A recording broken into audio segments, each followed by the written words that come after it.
Hello friends, welcome back to my channel. मैं हूं साहित्य तनफीस और आप देख रहे हैं गॉड इज़ ग्रेट चैनल। खुदावंद के ज़िंदा जलाली और बाबरकत नाम में आपका मेरा दिली सलाम।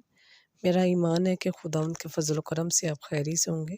सो आज की वीडियो में हम सीखेंगे इशाया नबी के ज़रिए खुदा ने क्या निशान दिया। सो वीडियो को अंत तक ज़रूर देखिएगा और अगर आपको मेरी वीडियो अच्छी लगे तो लाइक और सब्सक्राइब ज़रूर कीजिएगा ताकि आपको मेरी नेक्स्ट आने वाली वीडियो सबसे पहले मिल सके और आप अपने ईमान को खुदावंद पर और ज़्यादा मजबूत और पुख्ता कर सकें।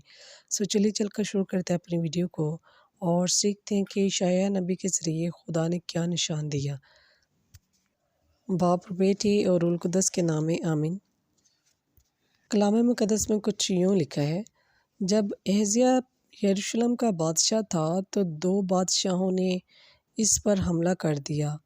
इनके सिपाहियों ने यरूशलेम का मुहासरा किया। बादशाह और लोगों के दिल ऐसे घबराए जैसे तूफ़ान के वक़्त जंगल के दरख्त के पत्ते हिलते हैं। एहज़िया बादशाह पानी के चश्मे का जायज़ा लेने गया। इशाया नबी भी वहाँ पहुँचा और बादशाह के लिए खुदा का पैगाम लाया, इत्मीनान रखो और मत डरो। ये दो बादशाह तुम्हारे ख़िलाफ़ साजिश कर रहे हैं। तुम खुदा से वफ़ादार रहो, खुदा भी तुमसे वफ़ादार रहेगा।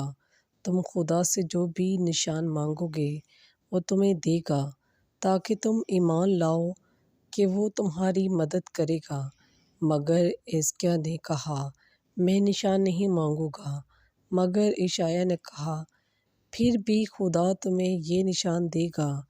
देखो, एक कवानी हामला होगी और बेटा जनेगी और इसका नाम इमानुएल होगा, जिसका मतलब है खुदा हमारे साथ है।